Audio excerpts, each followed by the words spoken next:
Hello and welcome to the Celestial Scholar Podcast, where evidence meets energy and the stars tell more than stories. They reveal blueprints for the soul. I'm Dr. Lauren Van Gerwen, communication scholar, intuitive astrologer, and curious human being, here to guide you through the cosmic patterns shaping your path. Whether you're a skeptic, a seeker, or somewhere in between, this space invites you to explore astrology as a tool for reflection, empowerment, and self-understanding. Let's unfold the sky together. All right, so here with me today, I have a client, Savannah. And so Savannah, I've read you before, right? Right. Yeah, we did do that. All right. So today, I'm not going to tell you about who you are, where you've been, your birth chart. So remember, your birth chart, it's a circle. And if you put that circle above you, it is where the stars were in the sky, where you were born and when you were born. Okay. So what I'm going to do is I'm going to pull up the current chart. So where the stars are right now. Oh. And that's, And Okay. your chart will be the inner circle and the transits of the current stars will be on the outside. And I'll be able to tell you about, what's going on in your life right now. Like hardships or challenges or positive energy that is coming your way. Okay. All Very right. interesting. Oh, I hate to ask you this, but has your dad popped up recently? No, it's been kind of a while, actually. Okay. He might, or something around him might come up. Bet. Yeah. Let me know if that happens, and good luck. Yeah. I'll keep you posted. Yeah, he's right there, man. How do you, can you show me him? Yeah, here, so that's him. And then see that exact transit there, 18 and 18.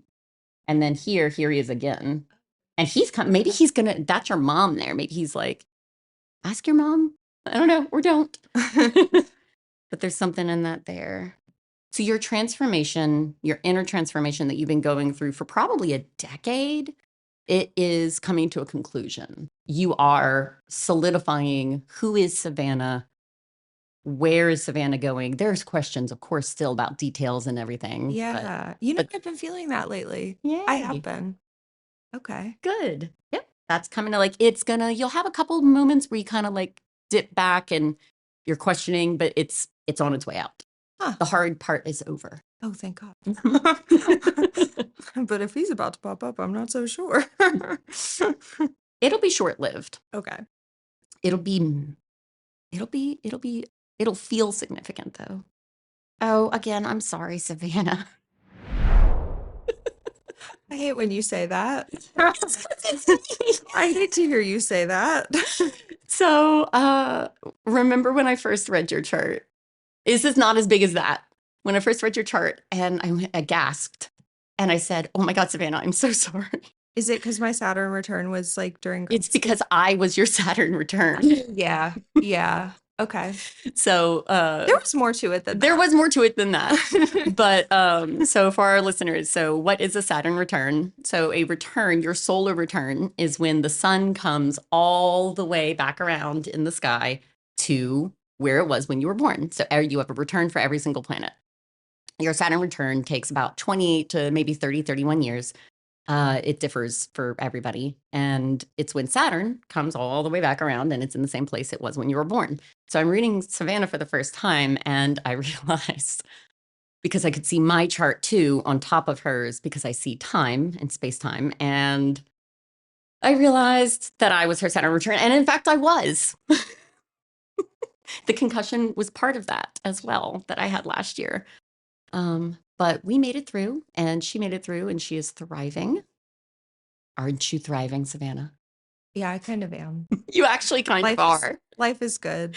It's a little stressful. So I'm going to tell you, so if I didn't know you and I didn't know me and I didn't know my relationship to you, I would say, so there's somebody in your life. So this week significantly, I can go and look up more specifics because I feel like Mars is about to go retrograde. But you have this Mars in conjunction with your North Node in your 6th house, which means, so I see this as a driving force of change in how you are doing things that affect your future in everyday life. And it's true because you're not going to be doing your normal work duties anymore. They are shifting. So that's what that is. But it's here. It's in your chart. And it starts this week because it's exact, but also you work with me and I know that it's changing. Yeah, it is. But it's a good thing. So it's a driving force. It's a balanced driving force. Oh, Yes. okay.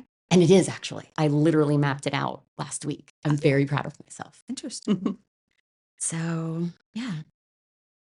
Did you have any specific questions? Yeah, I guess I am curious about like, I've been having really just a general overwhelm, as is typical with grad school, but it feels like a little deeper than that, like just kind of a deep burnout that I've had kind of since before last December. So we're coming up on like a year of this now, just feeling like every day feels like such a drag. Not like life is terrible, but like I am just so tired showing up for life. And so yeah, I guess I'm wondering, like I've been a lot less extroverted than I have been in previous times. Is that going to end? Is that what you mean by like this transition, this like 10-year transition is ending? Was it all just like coming to a head, or is that Yes. like something else? No, no, it's coming to a head. It's, oh, okay, hold on. I see something. All right, let me look that up. Because I've just been exhausted. Yeah, well, you have been going through a lot. Also, because I know you, I can say you do a lot more than most people in your position and in your stage of life. Like you do more. When opportunity It, knocks, I you like to have pick that it. drive, and that's good. And so it's more of that energy coming into your life. And instead of it being scattered and like, oh no, this, oh, it's going to be, oh, okay, Yeah. okay, I got this. I've been feeling my energy focusing a lot more. Like I find myself looking at activities and saying like, okay, maybe this is why I'm burnt out because I don't say no to that thing. So I Yes. have a lot more peace saying no to certain things that I used to feel, I guess, more. And I have been more comfortable with like taking up space in my relationships and just in different like circumstances in life.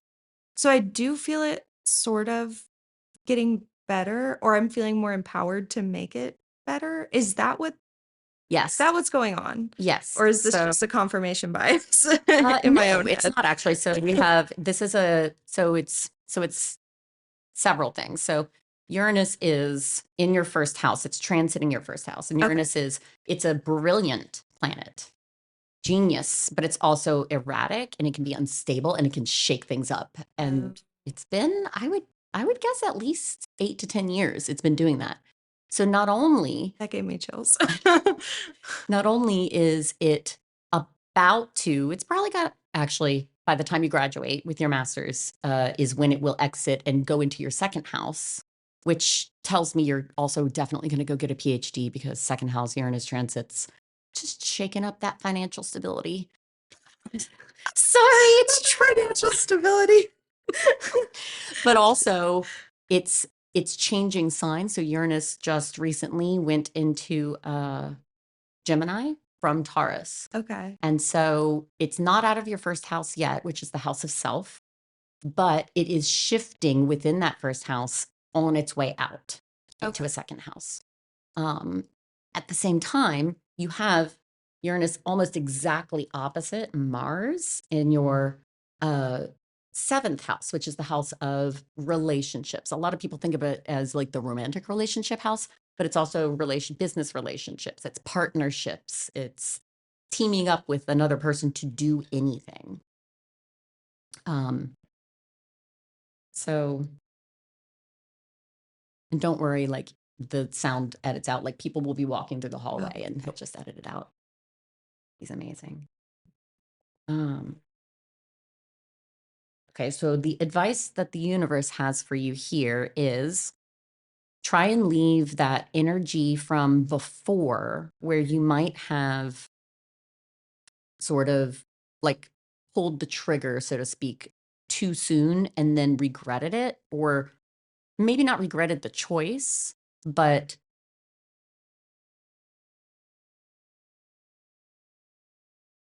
wished that you had contemplated making the choice a little longer before you did to have your ducks in a row. So you'll do more of the balanced approach to making decisions as opposed to, yes, Mm. Yes. Yeah.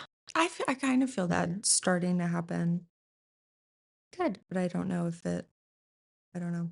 Because I see your PhD journey as well. Oh no, why are No, you it's making not that face? because it's a hard having gone through that journey. Not Oh with yeah. this transit or placements because we have different charts, but it's a good placement for transformation and change that will make you more, a deeper dive into just who you're becoming. Okay. Yeah. But don't fight it. Don't fight it Easier because said it's than done. happening. Okay. But you've moved past the last year and a half to 2 years was the harder part of this stage of your life. Yeah, that was difficult. It really was. It feels a little easier now. I feel like now I'm looking at grad school as like this like obstacle course to resilience, if that makes sense. That's about what It it feels is. more like a mental Mhm. game now than Yeah. it did last semester. It's all consuming though. It is. And you are excelling. Thank you. Hmm? Any other questions? I think that about covers it. I don't know. Does it say if I'm gonna like get really rich anytime soon? No. Because that would be cool. No. I am sorry. No. That would be No, neat. but coming up, so you're moving into a transition. So wherever you end up after this, if the market turns and you have the opportunity to purchase like some property wherever you are, even if you end up selling it after or renting out or whatever, luck will be on your side. Okay. Oh, I actually do have one more quick question. I'm having surgery in December. What Oh, does it say about my health then? I can take a look at that. That's a great question. Do you know the date Um, or an approximate? I think like the 12th or the 14th or something. Okay. I think the 14th. All right. We'll look at the 14th, December 14th, 2025. I have endometriosis, so they think I have it, so they have to go in and double check that it's actually there because it doesn't really show up on imaging. And then if it is there, they're gonna take out as much as they can, I Just think. Sarah. So I've been looking forward to doing that for a while, but I am terrified to go under the knife. There's something Is that it the feels so micro, vulnerable. like they'll do the little, Yeah, yeah. it's tiny little Mhm. incisions. So ideally, it won't be like a big scar or anything Yeah. like that. I've had a couple of friends who've had that exact surgery and they all say they like life changing, so Yeah. much pain taken away. Yeah. And I met my deductible, so it's like less than $500, which feels great Okay. in today's Let's see. landscape. But there's something that feels so vulnerable about being under anesthesia and like going under the Is your knife. mom going to be there with you? Um, She should be, or taking care she, of you after, or somebody who is a mother figure to you. I mean, she will be there, but um, yeah, Can you stay at her house? she's been putting on some retreats, so she's been awfully busy, Oh, but she will be yeah. there. That's right. I forgot she does that. Your mom is fascinating. Okay. Yeah, she is in a good way. Yes, the week after this, I would say absolutely. Actually, yes, if they try and push it to like right before or after Christmas for some reason, because I can see them saying, oh, but your insurance, if we get you in right before the end of the year, no, just do January. Oh, Yeah. really? Well, Hmm. hopefully they don't push it. If they do, just opt for a later date in the new year. Okay. Hmm. And check back with me. It'll be something about who different person working or something, or maybe just a different part of your cycle, like affecting. Yeah. Oh, No, this is a fine time. I don't see any issues with this one, but I do see shortly afterwards oh, complications. goodness. Yeah. No, it's good. Well, and yeah, and that'll be after the semester's ended. So it's a good time for you personally. Yeah, did that on purpose because I was not about to Mhm. be recovering from surgery and like Mm. show up for class. Right? So I guess that's all my questions. Excellent. I'm so excited for you and proud of you. Thank you. I was even before looking at your transcript. Well, thank you, Savannah, so much for coming on the show and for sharing yourself with me and also with our listeners. Of course. Thank you so much for reading my transits and letting me know what's in store. Well, thank you for joining me on this journey through the stars. If something resonated, feel free to share this episode or leave a review to help others find their way here. For personalized astrology readings and soul blueprint sessions, connect with me on Instagram at celestial_scholar. And until next time, keep listening inward and upward.